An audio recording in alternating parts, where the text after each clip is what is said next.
अस्सलाम वालेकुम नाज़रीन, मैं हूं सैयद अलाउद्दीन। आप मुझे मेरे सोशल मीडिया प्लेटफॉर्म्स पर देख रहे हैं।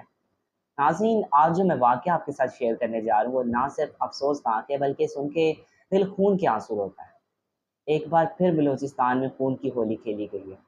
ये कोई हादसा नहीं था, ये सोचा समझा हमला था, हमारे एतहाद पर, हमारी शनाख्त पर। नाज़रीन, बलोच लिबरेशन आर्मी BLA एक बार फिर मंजर आम पर आ गई है। चंद रोज़ कबल नाज़रीन, बलूचिस्तान से पंजाब आने वाली जो है वो बस को रोका गया और मुसाफिरों को नीचे उतार कर उनके शनाख्ती कार्ड चेक किए गए और जिन जिन का ताल्लुक पंजाब से था उन्हें चुन चुन कर मार दिया गया। नाज़रीन, दो भाई जो वालिद के जनाजे पर आ रहे थे उन्हें भी मार दिया गया। नाज़रीन, देखिए वो लम्हा कैसा होगा जब एक घर से 3 जनाजे निकले। पहले जो है वो वालिद का जनाजा था, अब 2 बेटों के जनाजे भी शामिल हो गए।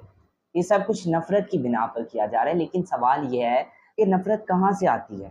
BLA ने इनको इन हमलों को जो है वो ऑपरेशन बाम का नाम दिया, यानी कि चढ़ता हुआ सूरज।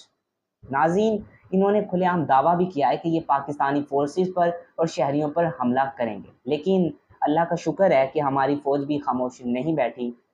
BLA का एक बड़ा दहशतगर्द हारून जो कई कार्रवाइयों में मुलव्विस था वो भी जो है वो मारा गया है। नाज़रीन, ज़िंदा मिसाल इसकी हमारे सामने है कि ये लोग जो हैं वो ऐसे इलाकों में हमला करते हैं जहाँ मोबाइल फ़ोन सर्विस ना हो, ताकि जो है वो इत्तला जो है वो पहुँचाई ना जा सके। नाज़रीन, हमारे हमसाए जो कुछ अरसे से खामोश थे अब फ़ाल हो गए हैं और ये पाकिस्तान को अंदर से कमज़ोर करने की कोशिश कर रहे हैं, लेकिन इंशाल्लाह ये जो इनका ख्वाब है ये कभी पूरा नहीं होगा। नाज़रीन, भारतीय मीडिया पर इसे आज़ादी की तहरीक कहकर दिखाया जा रहा है, जबकि हकीकत में बलूचिस्तान पाकिस्तान का हिस्सा है और रहेगा।